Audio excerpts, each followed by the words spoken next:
Welcome to Wine Soundtrack USA. Listen to the passion with which producers narrate their winery and their world. In 30 answers, discover their stories, personalities, and passions. Hello, friends and listeners of Wine Soundtrack. This is Allison Levine, and today I'm at JMC Cellars in the Livermore Valley with winemaker and owner Jessica Carroll.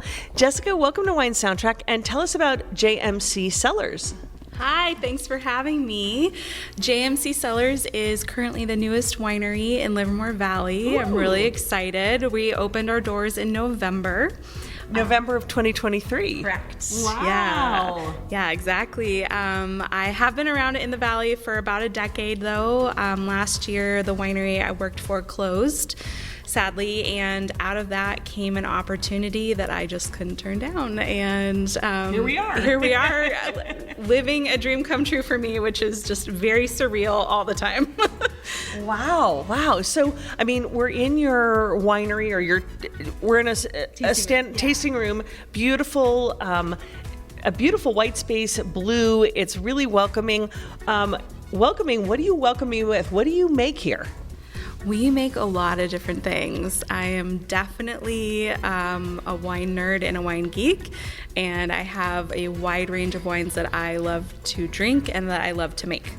And so we do everything from whites to light reds to dark reds. I mostly from Livermore Valley fruit, but there are a few things that I really, really like that I get from outside the region. I'm from Salinas originally, and so I like to have a little bit of my hometown, Monterey County, so I go down and get some Pinot and Riesling from there. My parents love it because they're guaranteed to see me 3 times a harvest. Which is rare because nobody sees anyone during harvest. No. It's mostly really late at night, and I leave really early, but they say they're okay with that. So as long as they get to, put eyeballs on me, they're happy campers. And then there's some lesser known varieties that I get from a grower up in Lodi, like Teraldigo, Pellerson, and a few other things that just I can't find in Livermore Valley, and I really like making them. Well, let's be fair, you can't find those in a lot of places in California. That is true. So with those ones that are really rare, you have to go to them. Right. Yes. And then here in Livermore, are you doing the traditional grapes like Cabernet Sauvignon and Cabernet Franc, or what else? Yeah, there's a long list. Cab Sauv and Cab Franc, Malbec, Merlot, a couple different Syrahs. I'm a huge Syrah fan. That's one of my, Northern Rhone is one of my favorite regions on the planet, and I love that grape. And then Petite Syrah, hopefully a Sangiovese. I've done Nebbiolo, Pinot Gris, Viognier.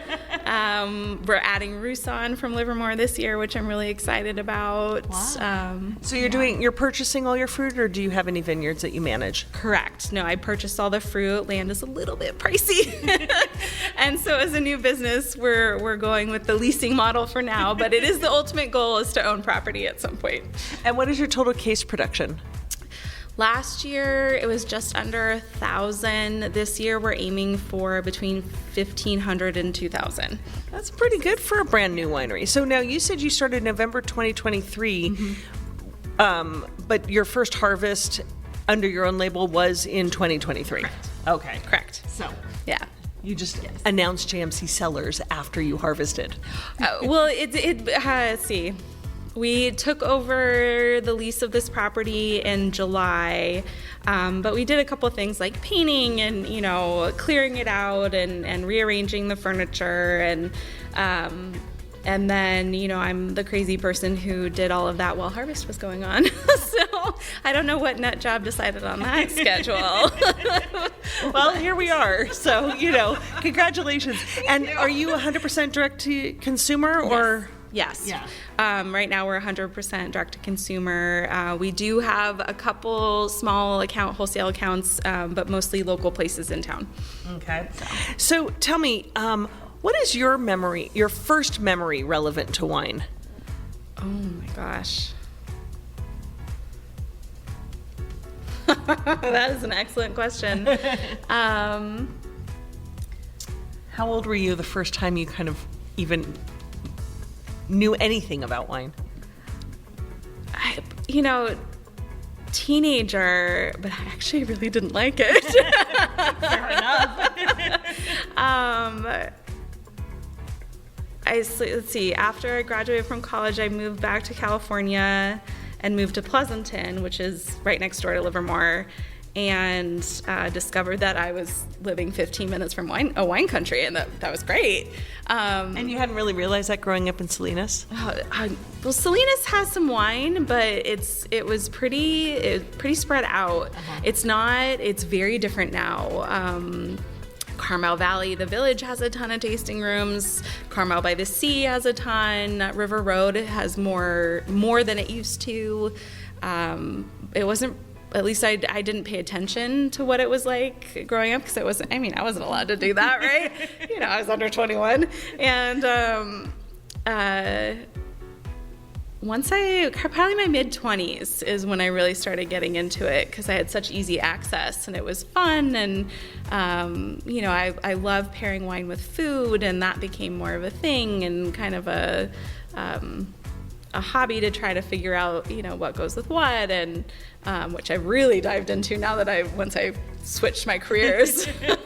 And so once you started getting to know wine, and I know you were just saying that it was about playing with food and wine, but was there an aha moment for you, a wine that you had that was just kind of eye-opening? You're smiling. So what was the occasion and what was the aha moment? That's actually a very long list, but some of the three that really hooked me, and this is a champagne taste on a beer budget situation, Côte Rôtie, which I love, and do a co-fermentation of Syrah and Viognier because I just really enjoy that combination. Barolo and Barbaresco, so Nebbiolo, and then, Champagne. So between those three, the trifecta for me, it was, those were three that really, every time I tried it for the first time, it just hooked me deeper and deeper and deeper. So no particular occasion, just a general sort of attraction to these. There was one, this is after I was well into wine though. I did a huge 30th birthday trip with my mom, and the whole way we were tasting everywhere. I picked our locations by wine region, which should shock no one. And we were in Piedmont, and everywhere we went, through France and then into Italy, and everywhere we tasted that I knew was old enough, I was asking about my birth year, 1985. So do you have a 1985?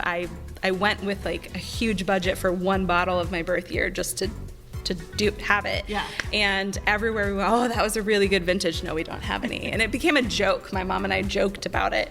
And so by the time we got to Italy, we were on a wine tour with a married couple, and we kind of joked about it, and they ended up directing us to a wine shop that had one.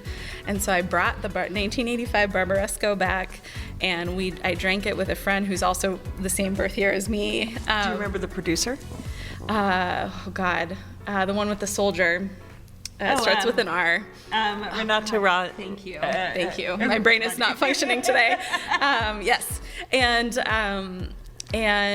it was absolutely delightfully wonderful. Like, it was so good. It aged as well as you. It did. I haven't tried it recently. It's been another, not quite decade. So I haven't tried it recently. I don't know if it's as good anymore. But 9 years ago, it was great. I love that. So if we were to come to your home now, what would we find what do you collect at home? What do you amass? Is it a lot of your own wine? Well, you've only been making wine for 2 years under your own label. Is it a lot of local wines, or do you collect a lot of wines from around the world, and particular grapes? There's some of my own wine, but I am absolutely terrified of getting a house palate, to be honest. So I drink mostly other people's wine at my house. Not exclusively, but pretty heavily. I have everything from local around the area.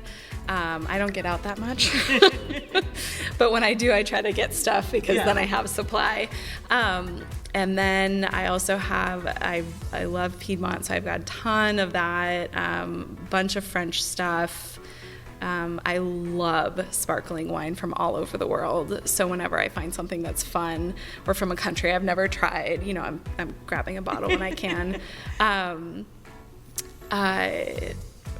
From the wine runs the gambit from everything from like a Pinot Gris or Pinot Blancs to heavier whites to light reds to dark reds to dessert wines. Like everything. Everyone, they're always, well, which one's your favorite? And I'm like, well, today in this moment, this is what I want. Is there anything that you opened up recently that drank really well? We have a reserve Riesling that's coming out at the end of next month. It's a bone dry Riesling, Santa Lucia Highlands fruit, and I am very in love with this wine that I've made, and I can't believe I made it sometimes. It's like this is really, usually I'm very critical. You know, you're your worst critic, right? And but I very much enjoy. That's awesome. For whatever reason, that wine, I'm able to disconnect myself from my own product a little bit to be able to sit with it. And it brings you joy. It brings me a lot of joy. They all do.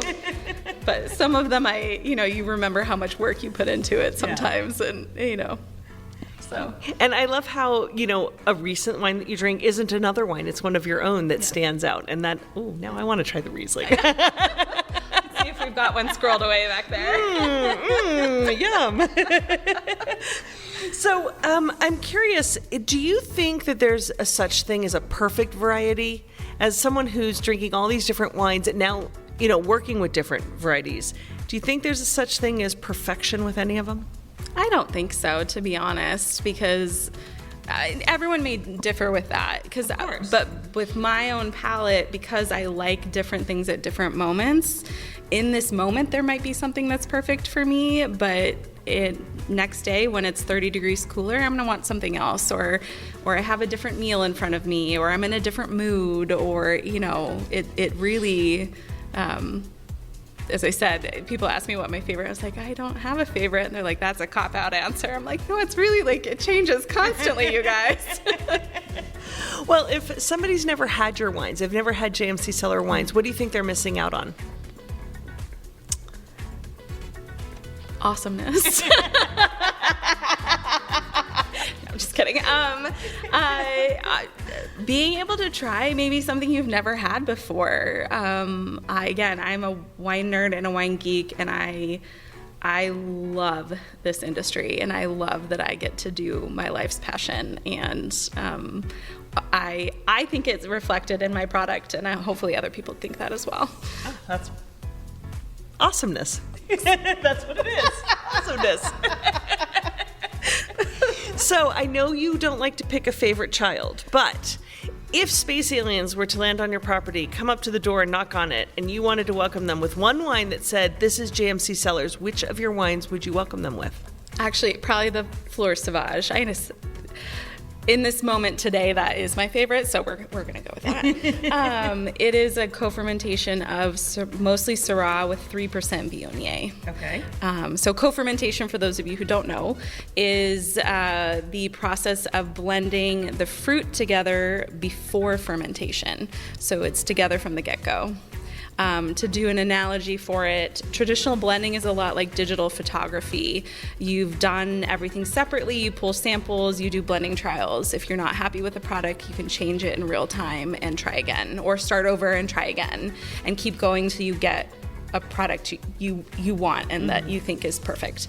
Co-fermentation is a little bit more like film, where you have an idea of how you're framing it up, but you don't know for sure until it's fully developed. I do love the film and photo analogies, which there is a tie-in to that, which I want to bring up in a second. But before I do that, I do want to ask you, red, white, or rosé? White. Ooh. Still or sparkling? Sparkling.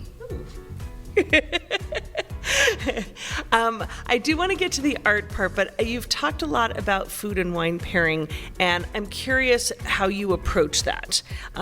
Do you follow strict rules such as white wine and fish, red wine and meat, or do you have other guidelines that you could recommend? I do not follow the strict guidelines at all.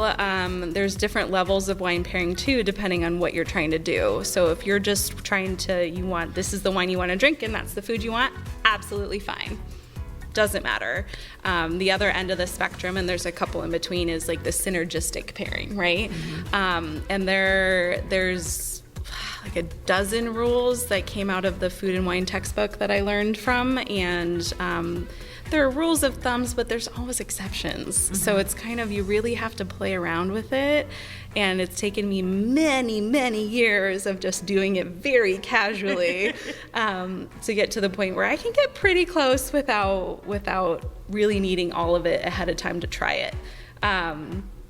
However, yeah, I mean, it's sometimes that doesn't work either, but we do a series called Geek Out with JMC, and it's once a month guided tasting that we do between February and August every year, and last month was actually the food and wine pairing class.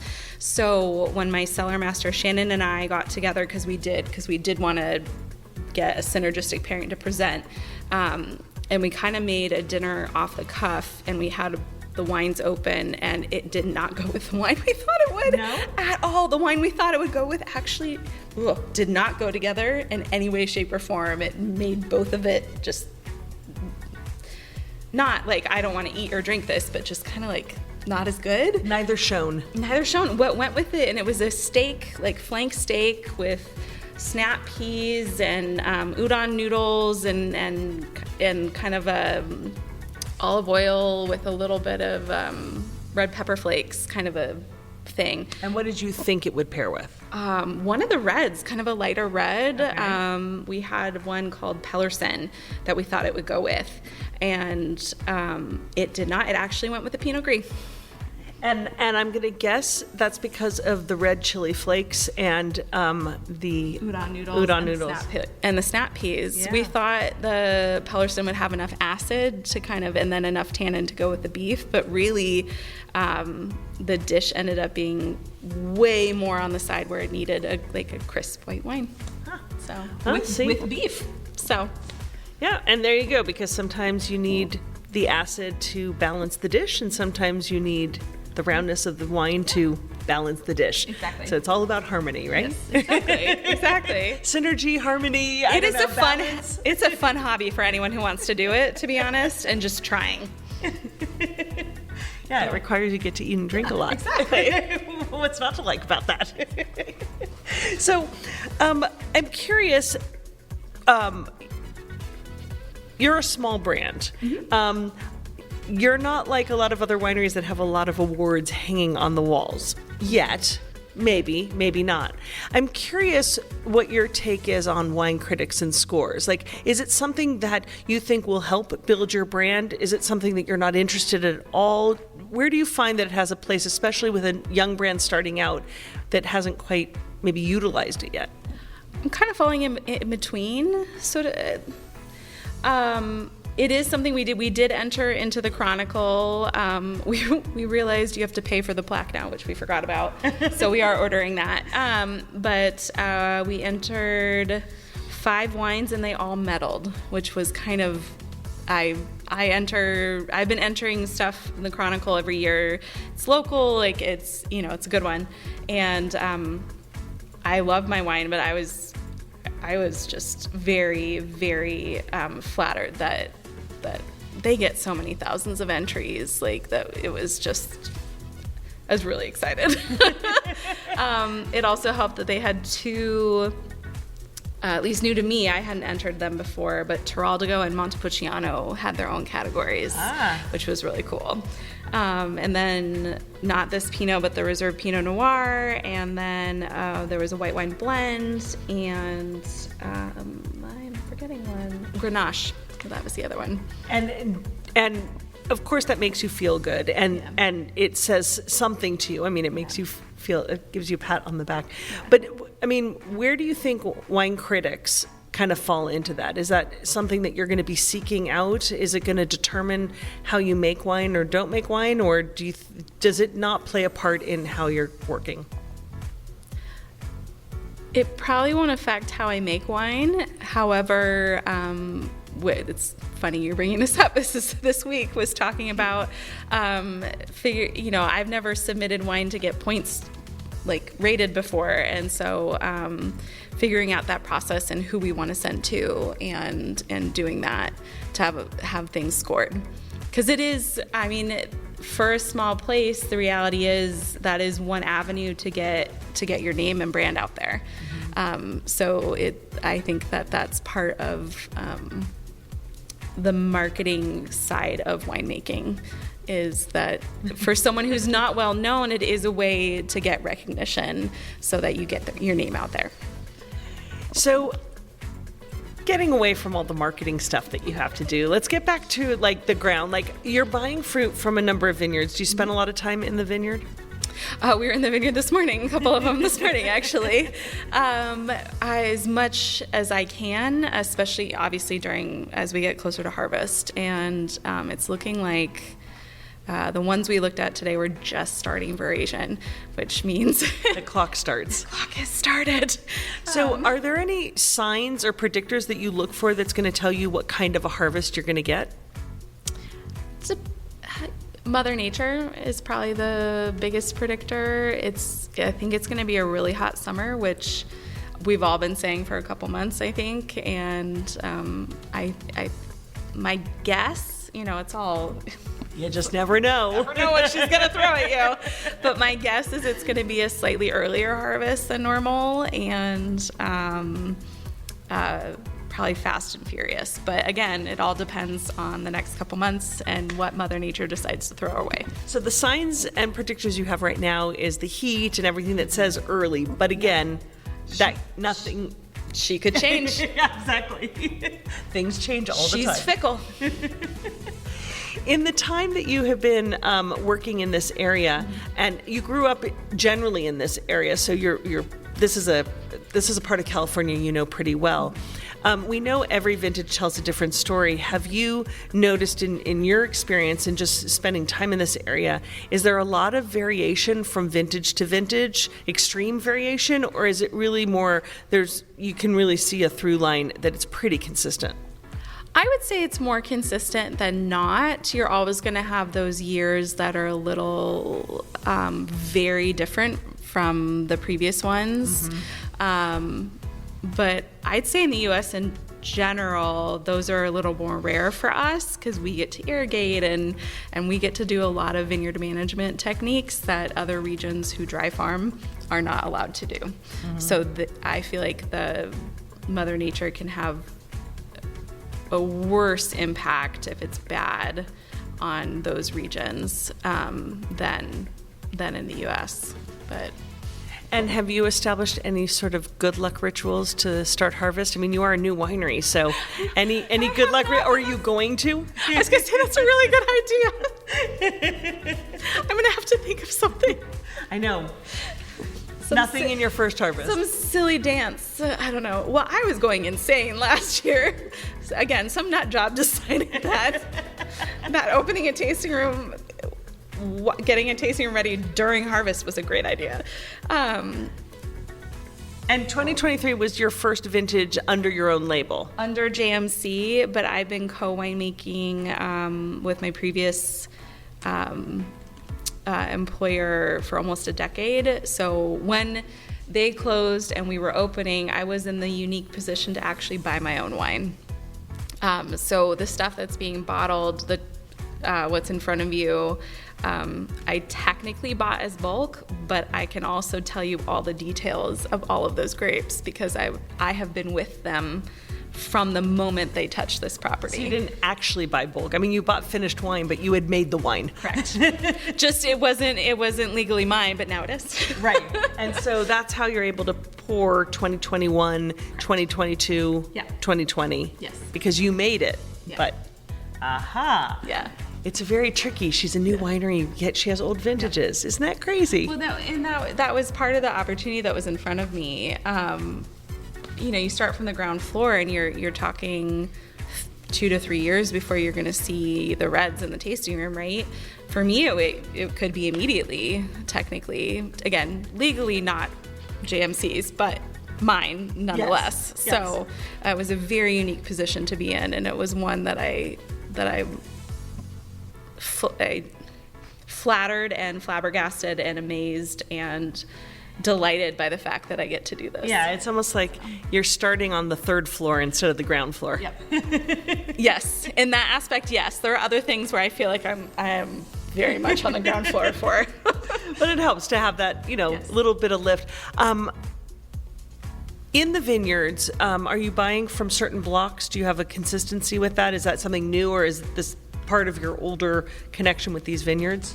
A lot of the older connections, actually. So I was able to come to them and say, hey, I would like to still continue to get fruit from you. And everyone was really excited. So you know these blocks, you've been working with them for a while. Do they know you? Do you talk to them? Do you have a relationship with your vines?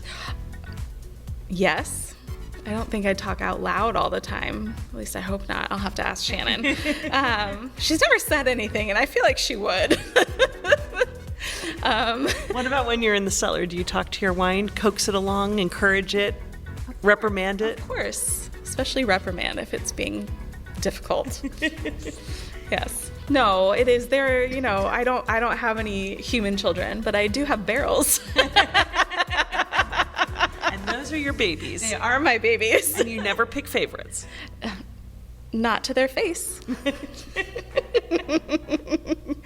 So you were saying that you've been making wine for about 10 years, but I know you mentioned a little bit about photography. You made a nice analogy there. So I'm curious, when you were little, what did you want to be when you grew up?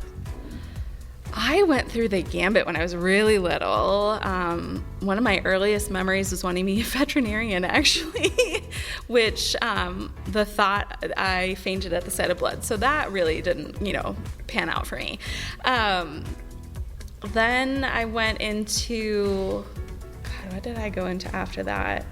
I ended up architecture for a little while, and then after talking to some people in high school, I excelled much more in math and science than in art. So the suggestion was made to go into engineering. And that's what you pursued. Correct. And so you are a civil engineer by training. Correct, yes. I went to University of Portland and graduated and worked at a transportation engineering firm in Pleasanton. I got licensed, and I knew very early on that it was not the career path for me, but I am an engineer, so I'm very pragmatic. So I wasn't about to quit a job that was paying me really well just because I didn't like it. There was nothing wrong. So what was the push out of the nest? I stumbled into wine, kind of accidentally.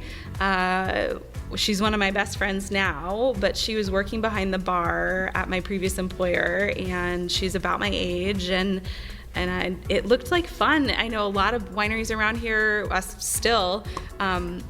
It's kind of a thing people do on the weekends as a social activity, just have it's a part-time job, but a couple shifts a month, and it looked like fun and the complete opposite of my job, right? At work, I would sit and stare at a computer for 9 hours a day and not talk to anyone really, and this was chit-chatting and talking, and it was just, I like wine. Human. It was human interaction. And so I ended up giving them my email on the way out and worked my first shift and my second and 10th. And the more I was around wine, the more I wanted to learn about it because it's really interesting. And then I kind of got into, well, how is wine made? And it's chemistry and biology with some hefty engineering thrown in there because, you use machines. And as it turns out, my view on wine is art meets science. And my brain is happiest when it has science and art. So in hindsight, this was kind of a no-brainer industry for me because it does both. And you ended up exactly where you're supposed to be. Yeah, exactly. So when you're not working, how do you spend your free time? Or I should say, how would you like to spend free time should you ever find it again? Oh, traveling. I love to travel.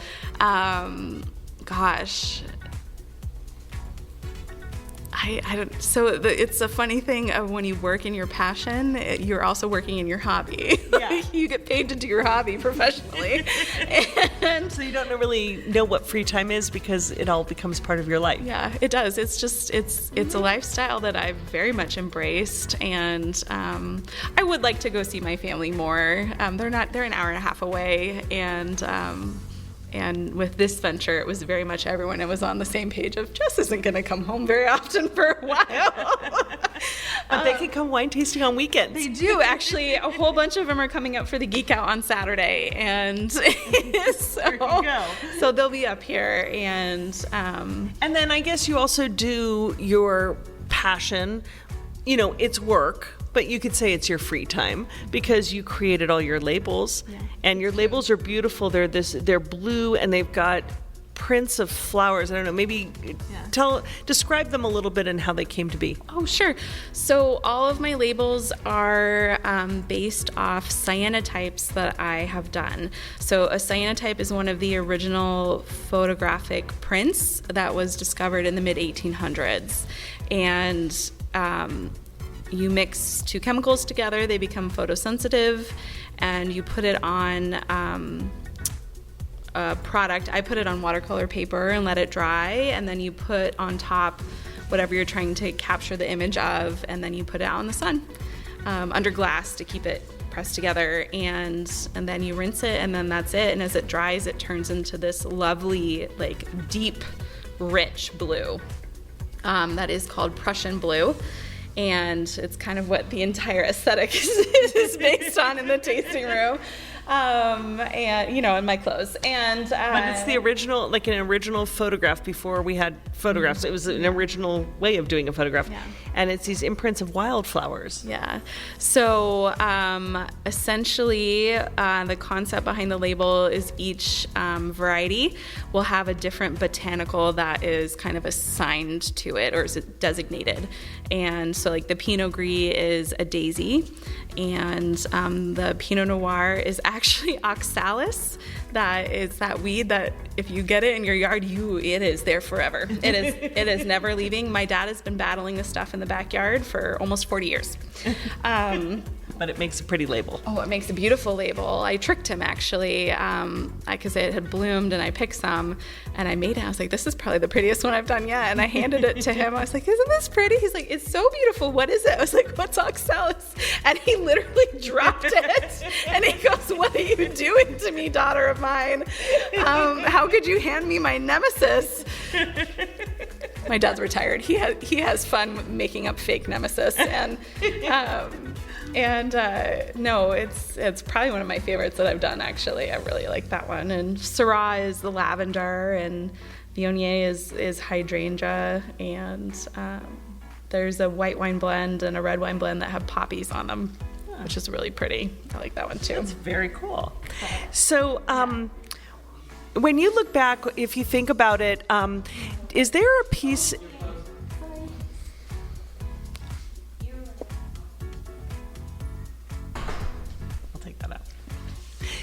So when you look at your life to date, is there a piece of advice that someone gave you along the way? Maybe it was your dad with a nemesis or something else, but is there a piece of advice that somewhere along the way someone gave you that you try to live or work by? Yes, and I probably cannot remember how it stuck in my head at all, but one of how I got here is really by asking myself questions at different points, important moments, and the question is, will you regret not trying? So people tend to regret the things that they didn't do, not the things that they did.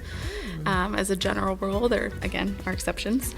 But for me, switching from engineering to wine, it was very much, 40 years from now, will I regret not having tried this at this moment when the opportunity is here? The answer was yes, so I switched to wine and have never looked back. So when this came up to open JMC Cellars, I asked myself the same question. It came down to it, will I regret not trying? And the answer was yes, I would regret not trying. So when you look back at your career to date, so far, what would you say is one of your proudest achievements?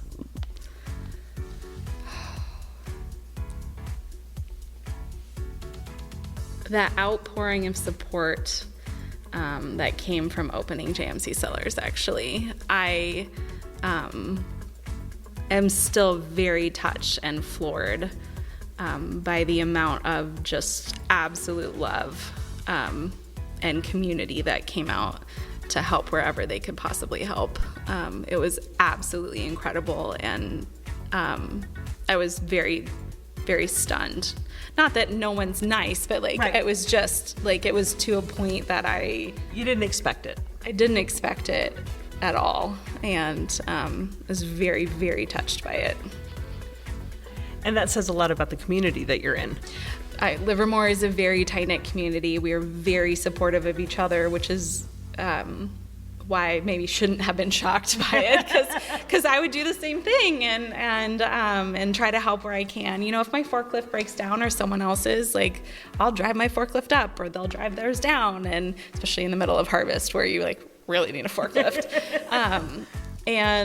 But that's just kind of the neighbors helping neighbors attitude that we have, and I really enjoy it. I was not ready to leave Livermore, and when JMC came up, that was another factor. It was I'm not done. I don't think you'll be leaving here at any point soon. I think you're here for a while. Yes, I think for just a few years, give or take.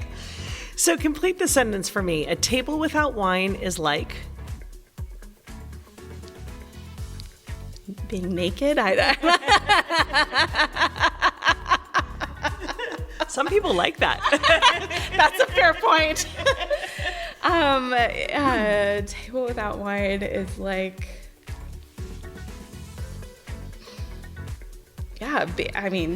feeling naked.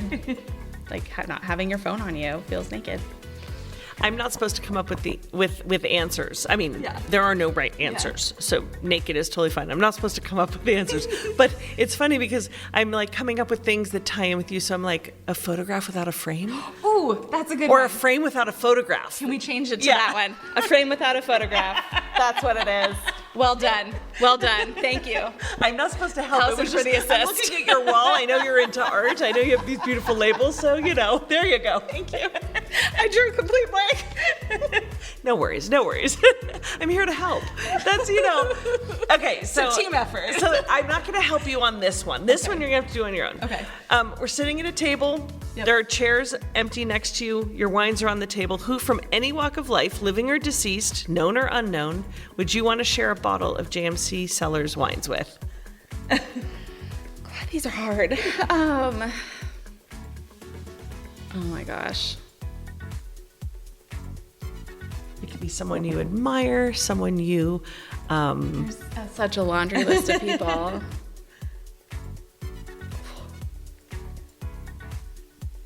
My great-grandmother, she went by Mimi, and she sounded like she was a Spitfire, and I never got to meet her. If I could bring her back to life. I think she'd enjoy this. And be proud. Yeah. So I'm curious. She ran a business for a while too, she so did. I really I also have so many questions, so that would give me an opportunity to pick her brain. Wow, that would be great though. Two women in a family running businesses. Yes. Yeah. So, if you were being sent off to a deserted island, what 3 wines would you take with you? And they could be any wines. They could be aspirational even. They can be memorable. Okay. Well, coat roti. Any coat roti. My favorite producer is Christophe Bion. Okay. I would definitely bring his stuff. 3 wines. Easier when there's one, right? I know. Champagne. I have to bring champagne. Any particular? Or? I'm totally blanking on the producer name. My friend Shannon Sellermaster and friend. But a grower champagne. Yes. She got it from this tiny little producer. She married a Frenchman. And so they got married in France. And so this was their wedding wine, and she brought back some a couple years ago, and had her bring me back some bottles, and it was so good. Oh my gosh, it was so good. So champagne, Côte Rôtie. I know, it's a tough one. I feel like I need a white wine to round it out. Well, the champagne has some white in it. It does. Condrieu. Condrieu. That's the other There's one. your white wine. Yeah, there we go. Viognier. Can't go wrong. Fantastic. Well, we got all French. Yeah. Oh, yes. Maybe I should. Look at that. Look at that. Maybe I should have picked Merlot. We can slide a fourth in there. Why not? I mean, it's not really a strict rule, so. Well, I want to talk about your wines just a little bit now. I know that art is your medium. You like the art and the science of it, and your medium is photography.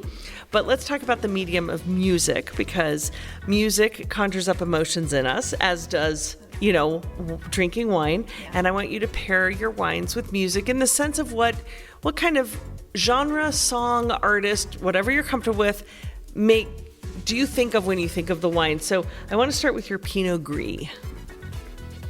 Oh, come back to that one. Well, describe the Pinot Gris. It is crisp and a little zippy and lemony and lime zesty and great chilled on a hot summer day, actually. So what do you like to listen to on a hot summer day that's crisp and zippy and chilled? OK Go, actually, the band. Okay. I've been fans of theirs for let's not talk about how many years now. But I love them. They have some real peppier songs that would go with that. See, you did it. Yeah. We're just gonna have to break it down by describing the wine, and that's how you do it. I was like, I already have the one for Fleur, so. Next, I want to do your Terral de Go.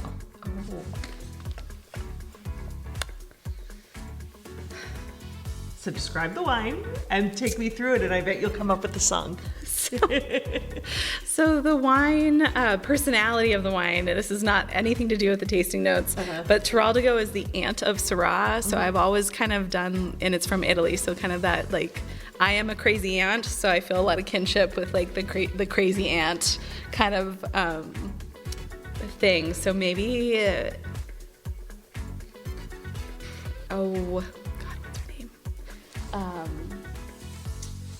Megan Trainor. Okay. Maybe let's do that one. Okay, Megan Trainor.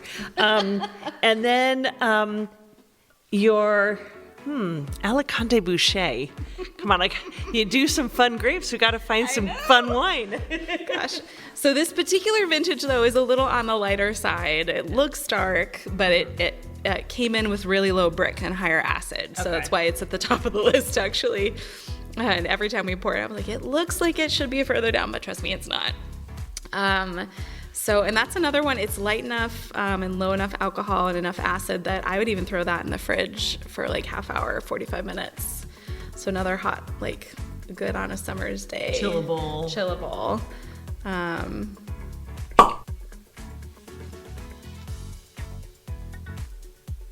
listen to music all the time. You'd think that this would be easier for me. I'm gonna phone a friend, and by that I mean bring up Spotify. So I can cheating. I know it's cheating. I'm sorry. Oh God.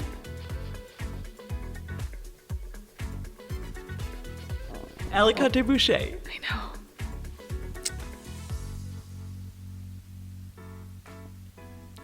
Oh God. It's too country for that. Okay. I think that, like, peppy country pop. There you go. Okay, I'm going to make it easy for you because you already have an answer for this. The Fleur Sauvage, which is your Syrah co-fermented with Viognier. Yeah, pink martini. Okay. And why is that? It just kind of has this, that kind of standard jazzy kind of vibe to it, where it's maybe a song you're familiar with the lyrics, but you've never heard it arranged like they did it, a little different. Yeah. Like your Fleur Sauvage. Yeah. Fantastic. Well, Jessica, so you've almost made it. There's one more question. I know you said that if you had free time, you'd want to travel. Mm-hmm. And if there's one place at the top of your bucket list, one place on the top, because I know you said you want to travel everywhere, what's at the top of your bucket list? Wine region-wise. Wine region-wise? I mean, I shouldn't have to say that because you only travel where there's wine. Not only, but mostly. Oh gosh. You know, there's a couple places. I'd really love to do Eastern Europe more. I've heard some of the wines coming out of there, especially the whites, are just phenomenal. Mm-hmm. And that is not something I have that much education in or knowledge of. And so that would be really fun to go and just get to experience, especially Hungary, and get to do that. I've been to Budapest once, many years ago. Pre-wine, very pre-wine. And so getting to go back and see it again, not quite 20 years later, would be fun. Croatia has been on my list for quite some time, actually. I know they have some wine as well, but mostly the beaches there. I see photos, and that's where I would like to be. They have great wine there. Oh, that's awesome. Good. Great. The English countryside, I want to go try all their sparklings because some of the ones I've had are really good. And I know exporting isn't always the easiest thing to get into the U.S. with. So there's a lot of places I want to go to be able to taste the thing that I need to taste. The other one is South America. I haven't done any of those. Definitely more on the wine region side. I love how I ask you about I love how I ask you about the songs and you have to pull up your Spotify, and yet I ask you one place and I spend a lot of time planning trips I don't go on. I am going next year though. I have some friends who are currently stationed, so I'm going to go visit them in Morocco. And there is a wine region in Morocco as well, which I'm really excited to experience. And then since I'm there, I might stop in France. So there you go. So you have a lot of things on your travel agenda. And for our listeners, should they want to come and find you and experience JMC Cellars, where can they find you and what can they experience when they get here? You can find us at 6800 Greenville Road in Livermore, California. Our website is jmccellars.wine. And we're open Friday through Sunday, 11 to 5 p.m. Please come out. No reservations needed unless you're a really large group, meaning like over 6. Come on in. We make it a point to have exceptional hospitality and make it a really fun experience. Whether you want to sit and talk to each other or you want to sit and talk to us, it is 100% up to you and how you would like to do that. We are happy to talk and nerd and geek out with you, but also understand that if you're here and you want to, talk to your friend and just want us to pour, we're good with that too. And we can find you here in the tasting room on weekends, huh? Occasionally, yes. I'm trying to be better about, that work-life balance. And how's that going? Super awesome. Well, I mean, I'm glad you're finding some free time, but you're going to have to learn how to fill it. Yes. So it's true, I am. I'm going to have to get some new hobbies. I know. Well, Jessica, it's been a real joy chatting with you today and learning about JMC Cellars. And here's to an illustrious future. And I'm really excited for all the grapes that you're doing. I think that's really exciting. So I think that it's hot out. Some chilled Alicante Boucher. Yes. I can't believe I've ever put those two words together. You're going to love it too. Well, fantastic. Well, I hope others will come and enjoy it too. But thank you so much for joining us on Wine Soundtrack. Thank you for having me, Allison. This has been great. Thanks for listening to a new episode of Wine Soundtrack USA. For details and updates, visit our website, winesoundtrack.com.